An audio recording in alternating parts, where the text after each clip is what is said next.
ìwà sàmọ́dún. Wà pẹ́ láyé oníkanjúkú, ó ti ṣe ìwà sọ́kọ rẹ̀ sí. Ọlọ́jọ́ ìbí kú ọdún, ó ti ṣe ìwà sàmọ́dún. Wà pẹ́ láyé oníkanjúkú, ó ti ṣe ìwà sọ́kọ rẹ̀ sí.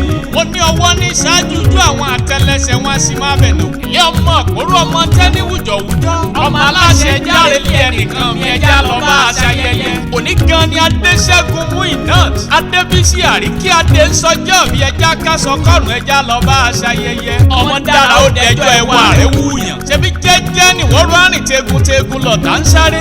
Okú ọdún agbọ́mọ́ bí wọn oníwà tútù onínúure. Ìwọ́n ti wá sọdún èyí lọ́lá Ọlọ́run kò sì yí tó pọ̀ kòkò. Ṣebí Adéọlá ló rán mi sí ẹ. Ó ní kí n kẹ́, ó ní kí n kì ẹ́ kì í délédélé.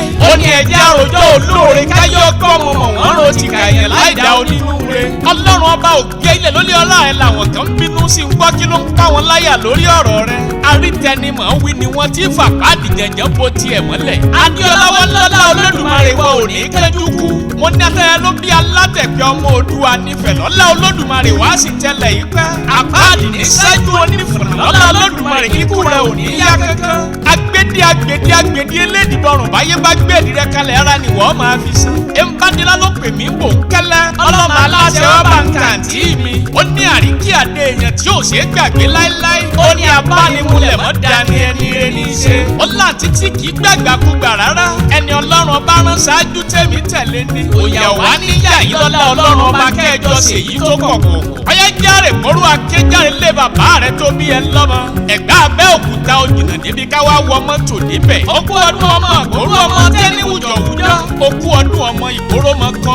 Ìgboro mọ kọ, ìgboro mọ kọ lọ́rùn. Àríkẹ́ okú ọdún ṣe mí wọ́n lọ máa kọ́ ni lẹ́jọ́ àwùjáre. Ọmọ tẹ́ni wùjọ̀wùjọ́ kí wúníwúní ọ̀rọ̀ fún wọn bá àgbọ̀n lẹ̀ ni. Ilé ọmọ àgbòrò adóyin rẹ̀ kó tó tẹ́ni. Ọmọ Adéṣẹ́gun okú ọdún ọmọ onílù ń jó. Ilé arẹwà ọmọ agúnlẹ̀wà bí òyìnbó. Bí abá tó bí ẹ lọ́mọ èèyàn má máa jagun lẹ́wà kó má sì gbàgbóró kọjá. Bí abá yín bẹ̀yẹn bá sásọ sẹ́yìn kùlé kùrú. Ó ní tòun á gbọ́ wúníwúní lẹ́yìn kùlé mọ̀ kóró. Ilé ọmọ alóko márùn-ún omi.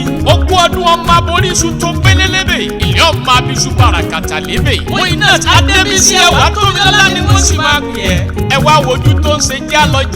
Ẹ wá wẹ̀rẹ̀kẹ́ tó ń ṣe wágbà. Wàláhì èèyàn tó bá Débísí ìfà ńlá lóko. Jẹ́jẹ́ lílọ kì í bínú ọmọ ẹnìkan kan àyẹ̀ ń gá sí ẹni tó kí tí ò dáhùn. Ọyẹ́ járe yé wájà ilé ìyá rẹ̀ tó bí ẹ lọ́mọ. Ilé ọmọ kúlódò lódò ọmọ kú lómi. Ilé ọmọ okú ọdún ọmọ ẹ̀ẹ́dígbọ̀n bàbá tẹ̀mí tare. Bàbá tí kú sóko dákọ̀ òkú dọ̀rọ̀ sí balẹ̀ lọ́rùn. Níye wálé yeye tó bí ẹ lọ́mọ. Wọ́n lẹ́yìn lọ́mọ òkúta gbẹ́dọ́jà tí ó tà. Ẹ̀mẹ́yìn lọ́mọ òkúta gbẹ́dọ́jà tí ò lówó lórí. Ó bàbá yín dáṣọ fún tẹ́ǹpẹ̀lẹ́ gún. Sábòkò òkúlódò ààrẹ lé sábòkò òkúlódò ààrẹ nù. Tẹ́ǹpẹ̀yìn lọ́mọ gbọ́kàn títì kórí wá. Ẹni ara ń kan ní jíjọ àwọn sàmbàsàmbà ògùngọ́ mẹ́gẹ̀rún àkàrà. Arẹwà tí ò kọ́ mọ̀ wọ́n yá tẹ́wọ́ jẹ́ ń súre fún ẹ. Omi ìtàn lára ẹja owó ò ní wọ́n ẹ. Ọ̀dà tọ́kì dá ọlá ò ní wọ́n ẹ. Orí yìí ò ní korí kí tó tó kálá. Ìyò ní kàn kó tó kákàn. Ìwà tá òṣùwọ̀n gbogbo ayé ló sì ń fẹ́ tata káyé fẹ́ sówó káyé fẹ́ sọ́mọ. Wọ́n ti sọdún èyí tó lọ́rọ̀ bá jẹ́ oṣù èyí tó kọ̀kọ̀. Ṣèbá búrí òre ọ̀wọ̀n. Ìyá Adéọlá ló ní kí n fèyí kiri nílé ọmọ aláṣẹ ló kọ́ tèmi. Àlàbá yìí tí ò ní méjì kó kẹ́rẹ́ bára wa ṣe ẹjẹ́ jọ sàmì.